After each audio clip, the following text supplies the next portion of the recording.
नोंथांमोननि मिडिया पार्सनखौ धन्यबाद होग्रोबाय आरो लोगोसे नोंथांमोननि चेनेलखौ नायग्रा बर' माहारि बा बिटिसि बा आसामाव रायजो राजाफोर नोंथांमोननोबो आंनि गोसो गोरबोनिफ्राय जासिनाय थाबाय जे नों सोंनाय बादिनो मैया नंगौ जोंनि बारग' एक्स एनडिपि 3 एनआइ केस नांनानै थानाय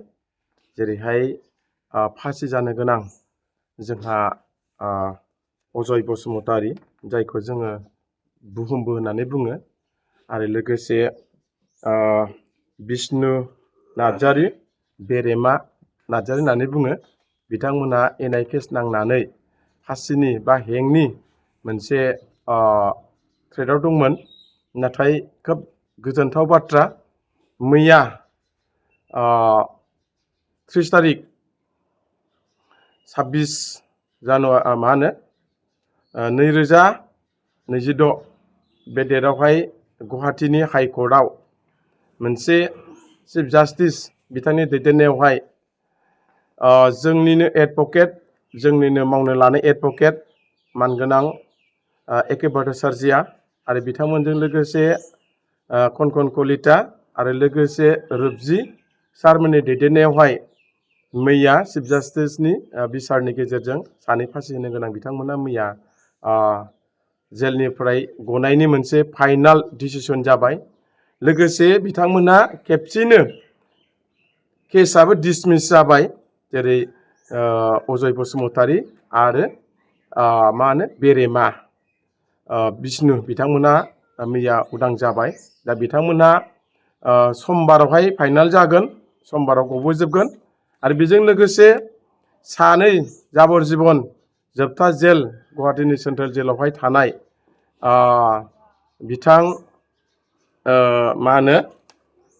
बिथां सन्जु बरदलै आरो निथुल दैमारी बिथांमोनहा जोबथा जाबर जीबन जेलमोन नाथाय बिथांमोनखौबो मैयानि बे कर्टआवहाय मैयानि बेन्चआवहाय जोबथा बिथांमोनखौबो बेलनि थाखाय हगारबाय दा बिथांमोनहाबो खेबसेनो डिसमिस केसा जोब्बाय बिनि थाखायनो आङो बारग' एक्स एनडिपि जानानै बा इउनाइटेड फराम एक्स एनडिपिनि लोगो आफादगिरि जानानै आङो गुवाहाटी हाइकर्टनि चिफ जास्टिस सारनिसिम कंग्रेचुलेसन जासिदों धन्यबाद जासिहरदों बेखौ मावफुंनो हानायनि थाखाय आरो लोगोसे बेखौ नाराथार नाजानाय एके भट्टाचार्य आरो कनकन कलिता आरो रुपजी सारमोननिसिमबो जोंनि मावनो होनायनि सायाव खामानि मावनो होनो हानायनि थाखाय बिथांमोननि नाजानाय साक्सेस जानायनि थाखाय आं सारमोननिसिमबो धन्यबाद हरबाय जों सिगाङावनो एसे खबर मोनदोंमोन 2026 नि जोबथा मासखिनियाव जोङो मोनसे खबर मोनदोंमोन जे अजय बसुमतारी आरो बिष्णु बिथांमोनहा जे फासि जाला बेखौ जों सिगाङावनो खोनाखादोंमोन बे मेसेजखौ जोङो गुवाहाटी हाइकर्टनि NNB चौधुरी सारानो जोंनो मेसेज होखादोंमोन नाथाय बे रिपर्टखौ जोङो पाब्लिकनो जों शेयार खालामाखैमोन नाथाय मैयानि जिखिनि रिजाल्ट आरो सारनि NNB चौधुरी सारनि बुंनाय बियो गमामायैनो क्लियार जाबाय बेनिखायनो खोब इसोरनाव आरज गाबदों बिथांमोनखौ बख'ना होनो थाखाय आरो बेजों लोगोसे दिनैनि बे चेनेलनि गेजेरजों आं खावलायबावनो लुबैदों बा बे मिडियानि गेजेरजों खावलायबावनो लुबैदों जोंनि फाउन्डार रन्जन दैमारी सारा थांनाय 28 तारिख जानुवारि 2022 जे हियारिं डेट दंमोन सुप्रिम कर्टआवहाय नाथाय सारनि सुप्रिम कर्टनि जिहेतु डेट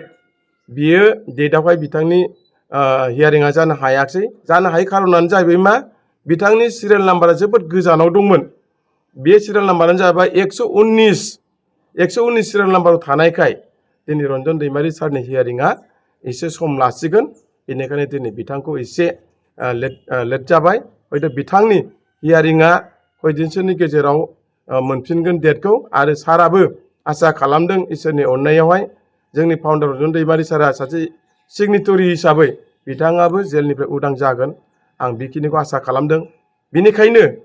दिनैहाय आङो दानि बिटिसिनि चिफ मानगोनां हाग्रामा महिलारी सारखौहाय दानि जिथु पावाराव थानाय बिथां सारखौहाय खावलायनो लुबैदों जोंनि फाउन्डार रन्जन दैमारी सारखौ लाफानानै NDPनि गासैबो समस्या जेरैहाय आद्रा थानाय रिहेबिलिटेसन 100आव 70% दिनै जोंहा मुंख्लंफोरनो जों फैसा होनो हायाखै बेखौ जाहाथे जोंनि मानगोनां बिटिआरनि चिफ हाग्रामा महिलारी सारा बेखौ मावफुंनानै होयो बेखौ खावलायदों आरो लोगोसे एनडिबिफोरनि हाइनेन्स आरो नन हाइनेन्स केसफोरखौहाय थाबैनो सारा बेखौ इनिशिएटिभ लानानै आसामनि चिफ मिनिस्टार हेमन्त बिश्व शर्माखौ लोगो लानानै सारा बेखौ जाहाथे थाबैनो डिसमिस खालामनो थाखाय खावलायो आरो बेजों लोगोसे आंनिफ्राय मोनसे आपिल बारग' एक्स एनडिबि हिसाबै बा इउनिटि फराम एक्स एनडिबिनि सासे लोगो आफादगिरि हिसाबै मानगोनां हाग्रामा महिलारि सारनिसिम बार बार खुलुमो अन्नानै नैबे जोंनि एनडिबिनि जेसेबांनाखि समस्याफोर क्लजफोर दङ बे क्लजफोरखौ मावफुंनो थाखाय जोंनि बिटिसिआव एजिकिउटिभ डिसिसन लानानै जाहाथे सारा दिसपुरावहाय बिधान सभायावहाय जाहाथे दैथायहरो अब्लानो बिधान सभायाव माखासे एमएलएफ्रा बेखौहाय रायलायनायनि गेजेरजों बे जोंनि समस्या सल्भ जागोन आंहा मिजिंथिनाय दङ दा बेखिनि बाथ्राखौ आं सिगांनिफ्रायनो सिगांनि सरकार इउपिपिएल प्रमद बर' बिथांखौबो आं बार बार बुंदोंमोन जे जोंनि एनडिबिनि समस्याखौ खामानि मावनांगौनि थाखाय रन्जन दैमारिखौ बख'नांगौनि थाखाय दिनै बिटिसिआव इसे डिसिसन ला होनना जों बुंबाय थादोंमोन नाथाय बिथांमोना बेखिनि इनिशिएटिभखौ लायाखै बेखिनि डिसिसनखौ लायाखै जोंनि बुंनायखौ खोनासङाखै आरो बेजों लोगोसे दुलाराय बर' फरायसा आफादनि आफादगिरि दिपेन बर'खौबो आं खावलायदोंमोन जिहेतु एनडिबिनि समस्याखौ लानानै जाहाथे प्रमद बर'खौ नोंथाङाबो प्रेसार हो जाहाथे इसे डिसिसन लानांगौ बिटिसिआवहाय एसेम्ब्लियावहाय बेखिनिखौ आं प्रेसार होदोंमोन बुंदोंमोन नाथाय बिथांमोना जोंनि बुंनायखौ ओरैनो खोनासंगारनानै थादों बिथांमोना बेवहाय साक्सेस खालामाखिसै এইবাरनि जिहेतु सरकार हाग्रामा महिलारि सारखौ जोंहा 100% फोथायनाय दङ जे जायगायाव दाख्लैसो हाग्रामा महिलारि सारा जोंनि बिटिआर एकर्ड 27 जानुवारियावहाय सेक्रेटारियेटनि मोनसे अडिटरियामावहाय मोनसे अफिसियेलि बिटिआर एकर्डखौ दिनै 6थि बर्ड अफ पिस एकर्ड एग्रिमेन्टखौ दिनै बिथाङा बाव मोनसे हाबाफारि लादों बे हाबाफारियाव बिथाङा ओरैबायदि जोंनो मोनसे खोथा होदों जे रन्जन दैमारिनिफ्राय लानानै एनडिबिनि समस्याखौ थख' थख' खामानि मावलांनो थाखाय दिनै बिथाङा जोंनो एसुरेन्स होदों बेजों लोगोसे आङो जेदिनखालि बिटिआर एकर्ड जादों जिहेतु फालिदों बे दिनाव आङो हाग्रामा महिलारि सारनो आंनि पार्सनेल नङा जे बारग' एक्स एनडिबि हिसाबै बा इउनिटि फरामनिफ्राय जानानै आङो मानगोनां रन्जन दैमारिनिफ्राय लानानै गासैबो एनडिबिनि समस्याखौहाय मा खामानि मावफुंनांगौनि थाखाय एसे मोनथिहोनो नायहोनो होननानै आं दिनै हाग्रामा महिलारि सारनो गांसे मेम'रेन्डाम होनाय जादों बे मेम'रेन्डामनि गेजेरजों साराबो दिनै गावनि बिबुंथिनि गेजेरजों जिखिनि बाथ्रा बुंदों आं मोजां मोनदों दा बेनिखायनो जोंनि गासैबो एनडिबिनि समस्याया हाग्रामा महिलारिनि सायाव थाबाय आरो गासैबो बिथिं बेखौ नेनानै